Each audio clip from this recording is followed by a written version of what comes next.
बिस्मिल्लाहिर्रहमानिर्रहीम अस्सलामु अलैकुम। 9th क्लास की बायोलॉजी का आज का हमारा नेक्स्ट लेक्चर है सेपरेट ऑफ मलेरिया। तो हम पढ़ रहे थे ना, बायोलॉजिकल मेथड को पढ़ रहे थे। तो हमने कहा था बायोलॉजिकल मेथड के जरिए से हम क्या कर रहे होते हैं, बायोलॉजिकल प्रॉब्लम्स को सॉल्व कर रहे होते हैं। ठीक हो गया। यानी इंसान की लाइफ में कोई बायोलॉजिकल प्रॉब्लम आता है, कोई प्रॉब्लम आता है ना, उस प्रॉब्लम को सोल्व करने के लिए जो मेथड यूज होगा उसको हम कहते हैं बायोलॉजिकल मेथड कहते हैं।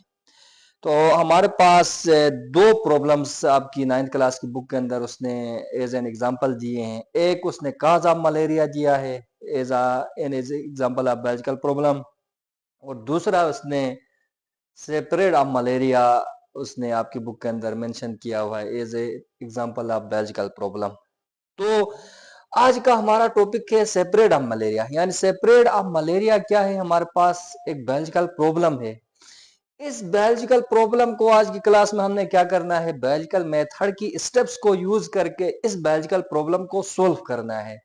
मतलब मलेरिया जो है वो सेपरेट कैसे होती है, कौन सी चीज है या कौन सा ऑर्गेनिज्म है जो कि मलेरिया को सेपरेट करता है, उस ऑर्गेनिज्म को आज हमने आइडेंटिफाई करना है।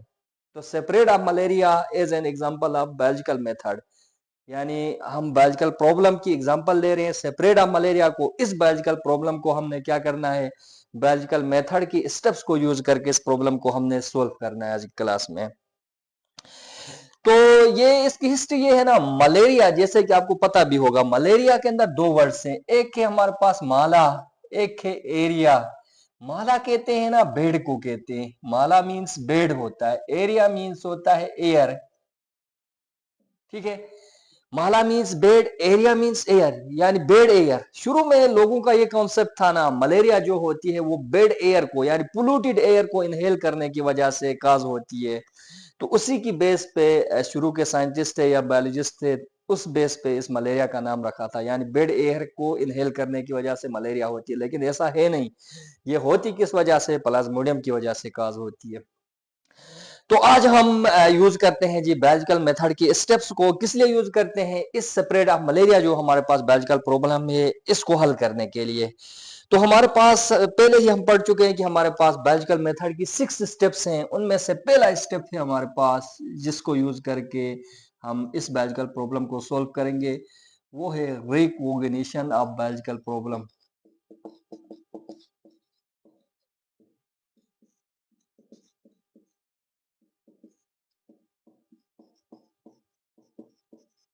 ठीक हो गया।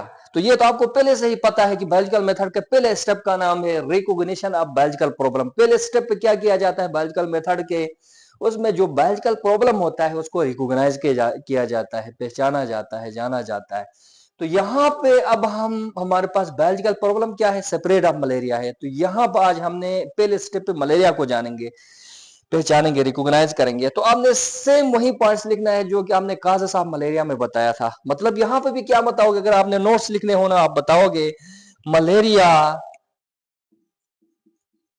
जो है was a problem since ancient times. Yes, ancient times से एक प्रॉब्लम है, but it's cause of separate of malaria was not known.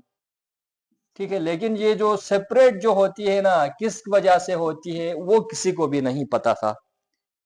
तो नोट्स बनाना हो ना तो सेम एग्जैक्ट आप ऐसे ही लिखोगे।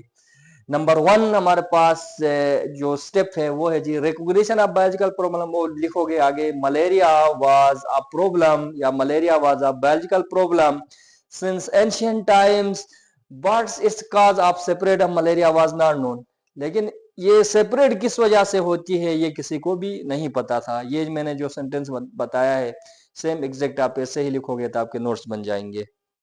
ठीक हो गया। फिर दूसरा स्टेप है जी हमारे पास सेपरेट ऑफ मलेरिया के बारे में, जैसे कि आपको पता है वो हम बना रहे होते हैं, ऑब्जर्वेशंस बना रहे होते हैं, ऑब्जर्वेशंस करते हैं। तो कहता है अब सेपरेट ऑफ मलेरिया के बारे में ना जो ऑब्जर्वेशंस पेश की थी वो एक साइंटिस्ट था जिसका नाम था ए एफ ए किंग।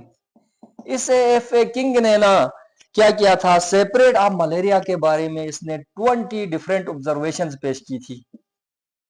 ठीक है, 20 डिफरेंट ऑब्जर्वेशंस पेश की थी इस एएफ किंग ने, उनमें से 3 इंपॉर्टेंट जो है ना यहाँ पर आपकी बुक के अंदर इसने बताया हुआ है। तो आप बताओगे ऑब्जर्वेशन में नोट्स के लिए, AF king presented 20 observations about the spread of malaria. 3 of them are given below. के आपने सेम एग्जैक्ट यही पॉइंट्स आपने लिखने हैं। तो पहला पॉइंट ये कहता है ना, पहला पॉइंट में कहता है ऐसे लोग, मसलन ये आपके पास एक घर है, ठीक है, ये आपके पास एक घर है, ठीक हो गया।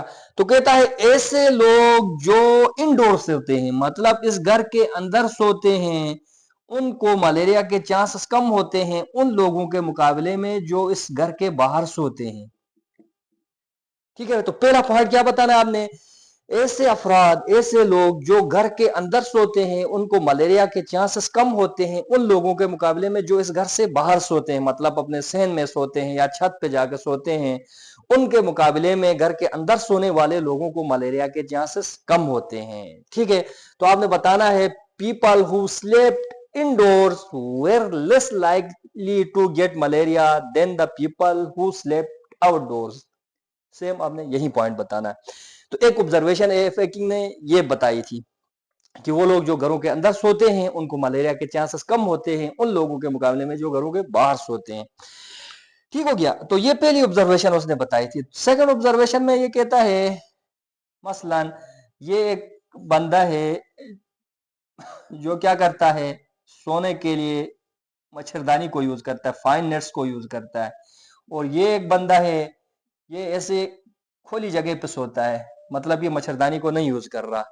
तो कहता है ऐसे लोग जो सोने के लिए फाइन नेट्स को यानी मच्छरदानी को यूज करते हैं उन लोगों को मलेरिया के चांसेस कम होते हैं उन लोगों के मुकाबले में जो इस मच्छरदानी को यूज नहीं कर रहे होते।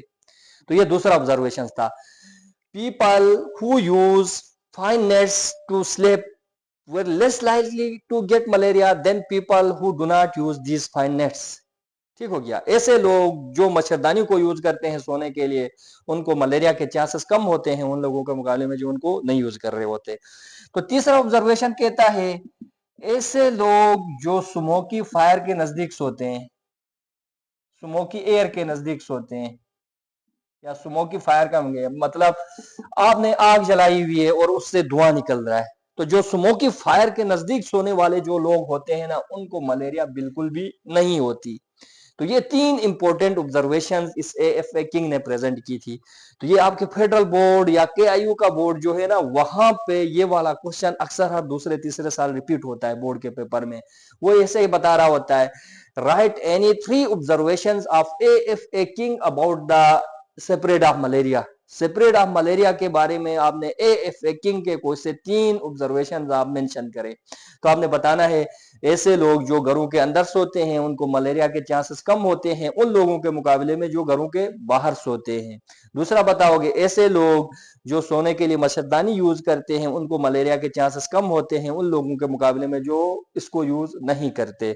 तीसरा बताना है ऐसे लोग जो स्मोकी फायर के नजदीक सोते हैं उनको मलेरिया होती ही नहीं, क्योंकि जहां पर स्मोक होता है ना वहां पर मॉस्किटोज नहीं आते, मॉस्किटोज वहां पर ग्रो नहीं करते, इसलिए मॉस्किटोज ग्रो नहीं करेंगे तो क्या होगी, ये आपके पास मलेरिया भी सेपरेट नहीं करेगी।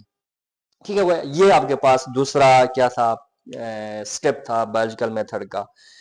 तीसरा स्टेप है जी hypothesis.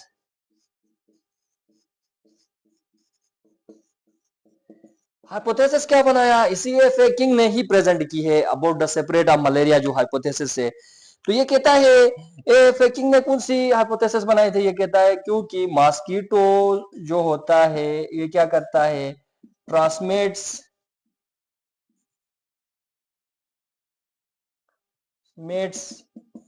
Plasmodium so involved in spread of malaria। तो ये आपने बताना है कि सेपरेट ऑफ मलेरिया के बारे में हाइपोथेसिस किसने बनाई थी और वो हाइपोथेसिस क्या थी।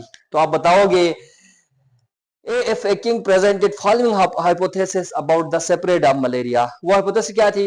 मॉस्किटो ट्रांसमिट्स प्लाज्मोडियम, क्योंकि मॉस्किटो क्या करता है? प्लाज्मोडियम को मुंतकिल करता है, ट्रांसमिट करता है, सो involve in spread of malaria. इसीलिए यही ही मॉस्किटो है जो इस मलेरिया को सेपरेट कराने में इन्वॉल्व है, यही मुलविस है, यही असल में वो बंदा है, वही असल में ये क्या है, जरासीम है या वो है जो क्या कर रहा होता है, पैरासाइट है जो इस मलेरिया को ट्रांसमिट करता है।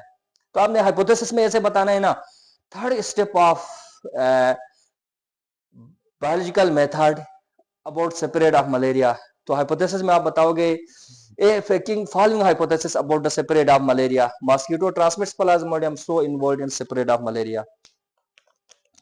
उसके बाद चौथा आपको ऑलरेडी पता है, चौथे स्टेप का नाम क्या है आपके पास? डिडक्शंस बनाने।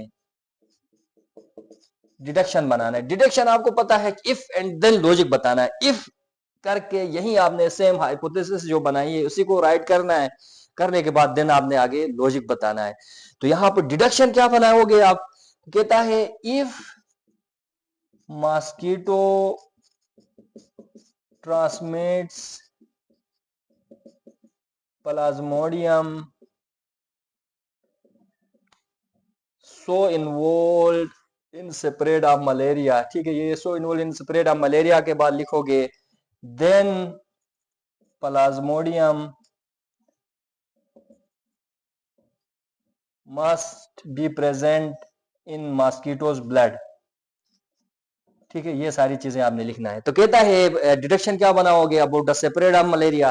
तो आप ऐसे बनाओगे if mosquito transmit plasmodium so involved in spread of malaria then plasmodium must be present in mosquito's blood, या then plasmodium must be present in the blood of mosquito. ठीक हो गया। ये हमारे पास 4 स्टेप्स थी about the spread of malaria. तो spread of malaria में आप बताओगे स्प्रेड ऑफ मलेरिया आज का हमारा बायोलॉजिकल प्रॉब्लम है। इस बायोलॉजिकल प्रॉब्लम को हमने क्या करना है? बायोलॉजिकल मेथड की स्टेप्स को यूज करके इसको सोल्व करना है।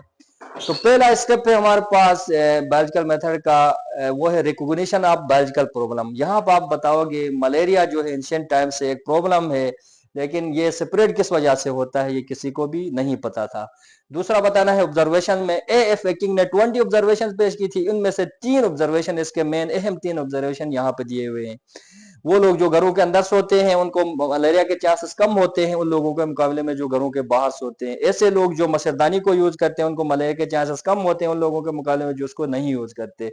ऐसे लोग जो स्मोकी फायर के नजदीक सोते हैं उनको मलेरिया होती ही नहीं है।